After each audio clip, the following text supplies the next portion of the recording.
I represent a Calgary riding, Calgary Nose Hill. So this is a large part of north central Calgary. And if you ever have a chance to walk through this part of the city right now, there's one thing you will hear no matter who you talk to, no matter what their background, and that is a lot of concern about jobs. So right now, Calgary has one of the highest unemployment rates in the country. And when you think about it, just a few short years ago, Calgary actually had a really successful, booming economy. And a lot of that has to do with the fact that the federal government has implemented some very detrimental policies to Canada's energy sector. So we've seen Justin Trudeau put in place a tanker ban. He politically vetoed the Northern Gateway pipeline, essentially put roadblocks up such that the Energy East project could not go forward. And of course, I could spend a whole hour talking to you about this, but the Kinder Morgan pipeline debacle. Why is this important? It's important because right now, anytime an Alberta barrel of oil is produced, it's getting a lot less money versus the same barrel that is produced in the United States. And that's what we call the price differential. And that price differential was about $50 a barrel. So when you think about that, what does that mean? It means that because the United States is basically the key market for our oil, and we don't have diversity in markets, we don't have that energy infrastructure taking us out to the coast, that the Americans essentially benefit. They get that $50. So, that money is just going right to the United States of America. It is building hospitals in the US. But more importantly, that price differential is something that investors in the energy sector look at and they say, why would we invest here, right? So there's that whole problem with energy infrastructure. There's the carbon tax. And then, of course, there is something called Bill C-69. And if you're not familiar with Bill C-69, senior leaders in Canada's energy sector have basically said that Justin Trudeau, this is the energy sector killing bill. Justin Trudeau, I think last year he was abroad, he was at some sort of a conference in France, and he said that he wanted to phase out Canada's energy sector, something to that effect. A lot of people basically look at C-69 and say this is how he's going to do it. And one of the things that it does is it changes Canada's regulatory review process for energy projects such that there's no reason why someone would invest in Canada. And when you look at some of the metrics, it's not just the job losses, it's where Alberta is in terms of being a jurisdiction in the world where people want to invest. In fact, there's a state in the US, Oklahoma, that was way down the list a few short years ago, and Alberta and Oklahoma have essentially changed places. And this is because the American administration has lowered taxes, has lowered the regulatory burden. So when you couple the fact that the US is becoming more competitive, Canada has a higher regulatory burden, a higher taxation burden. We have Justin Trudeau not doing the things that need to get done to build pipelines, bringing the Kinder Morgan pipeline 100% into federal jurisdiction, referring any roadblocks the BC government is putting in place up to the Supreme Court immediately. I mean, there's so many things he could be doing, but he won't. These are all things that have fundamentally changed the context in Alberta. Now, Alberta has for a very long period of time, contributed to the Canadian social fabric by paying a lot of equalization payments, right? I mean, Alberta, Saskatchewan has, for a long period of time, British Columbia funded other parts of the country. And Alberta, for the most part, I mean, when you talk to people in Alberta, everybody's a very proud Canadian. But all of these changes that have happened, a lot of people in Alberta are looking at this and saying, I don't have work. People are leaving the province. People are losing their homes. They certainly aren't in a very good position. I just had a town hall on Saturday, and I heard this over and over and over again. I had a woman come up to me after my town hall in tears. Her and her husband have an engineering consulting firm, and they've had to let go 70% of their staff. I mean, people are starting to look at this and say, well, we've had Canada's back for years. What are you guys doing for us? I mean, if the job losses that were happening in my province were in southwestern Ontario, and I mean, I'm a proud Canadian. I love southwestern Ontario, but look, if this was an auto manufacturing crisis, the entire country would be up in arms. Or if this was Bombardier, you know, there'd be 7 cabinet ministers out there looking to bail it out. But here we are, and I mean, it's not getting better. Friday of last week, if you drove to work in Calgary, you would have heard some really sobering statistics. Wage stagnation in Calgary, high unemployment numbers, and I mean, like, there's just this sense in my province and in my city frankly, of hopelessness under this government. And a lot of people have approached me and have said, look, Michelle, I don't understand why we're not reviewing equalization. Why are our resources factored into this when other provinces aren't?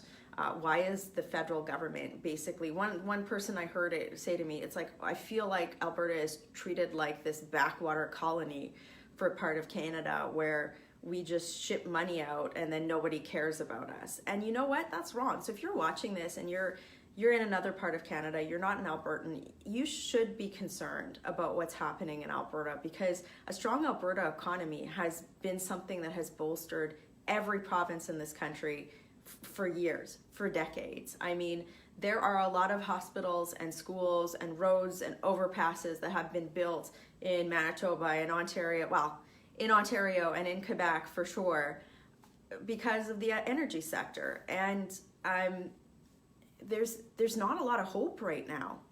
So I've had a lot of people in my riding call upon me to come forward and say, look, things have changed. Things have dramatically changed in the last 3 years. Shouldn't we be reviewing the equalization system? And you'll remember that the Trudeau Liberal government kind of snuck into one of their bills kind of behind the radar that they wouldn't allow that to happen for a period of time earlier this year. And I think the rest of Canada has to get behind Alberta right now and say, look, what's happening here isn't right, and the federal government needs to reverse a lot of these policies, or we need to have a hard look at these types of transfer payments. You can't have it both ways. You can't penalize and punish the economy of a province and then expect everything to be hunky-dory. That's just not the way it's supposed to be. So I know a lot of people in my community rely on me to be a strong voice for them, and I'm going to do that. A few people in my riding started a petition to have this reviewed, and that's something that I am going to support unless Justin Trudeau says, look, I'm going to scrap Bill C-69, I'm going to scrap and I'm going to stop politically vetoing energy infrastructure projects. I'm going to scrap the carbon tax. I mean, these are all, I'm going to bring the Kinder Morgan pipeline into federal jurisdiction. I mean, although frankly, I don't know where he's at with that. I mean, like, don't get me started on the Kinder Morgan pipeline and Justin Trudeau, but Canada needs to have a really hard look at what's happening in Alberta right now. I feel like I feel frustrated, and I feel kind of abandoned some days too. Not by my party or my colleagues, but by this Prime Minister. One thing that Stephen Harper always, one of his values that he always imparted on his caucus and his cabinet was that one of our first objectives in serving our communities was to come up with policy that never pitted one region against another, that put together our country, that strengthened our country as a whole. And what Justin Trudeau has done with all of the legislation and initiatives that I talked to you about has systemically targeted Alberta and has punished us. And we're all tired of it. Enough is enough. Enough is enough. So I just want to let you know that this is something that has come up very loudly in my community. It's something that I think I'm going to have to push because my community needs to work.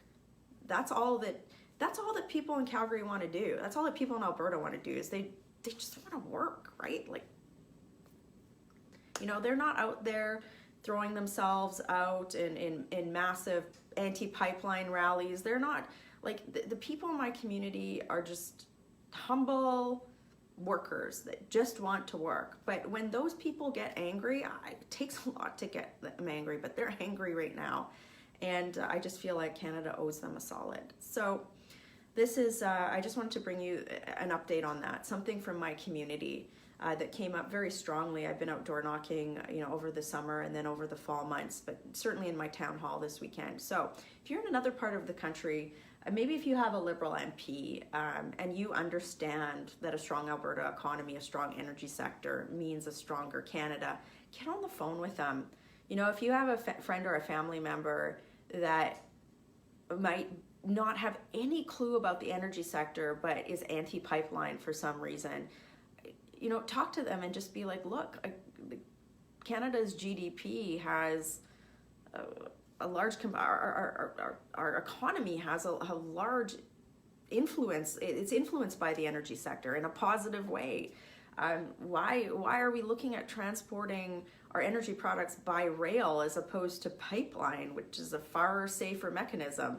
I mean, these are the sorts of conversations that I'm going to try and lead. I've always tried to lead, but I need your help. We need your help. Alberta needs your help. Ontario, we need you to speak up for Alberta. Quebec, there's so many, Quebecois that I know and love. Quebec, we need you to stand up for Alberta.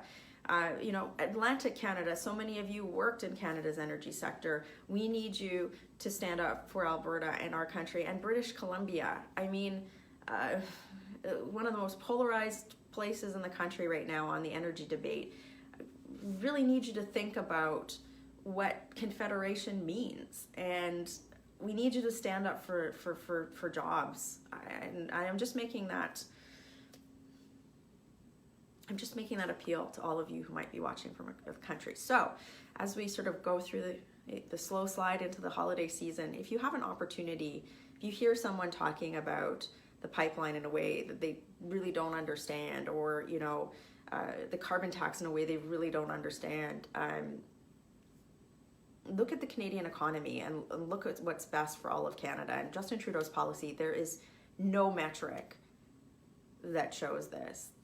Justin Trudeau's carbon tax is not reducing greenhouse gas emissions. Justin Trudeau's environmental policies are not making the environment cleaner. They are just making it harder to do business in Canada. And that a punitive policy is not the way to go. Anyway, I'm going to keep working on this issue on behalf of my constituents and all of Canada. But thank you for partnering with me and the people in my community. This is the type of positive conversation that we need to have to get Canada back on track. Working hard for you in Ottawa. Have a great day.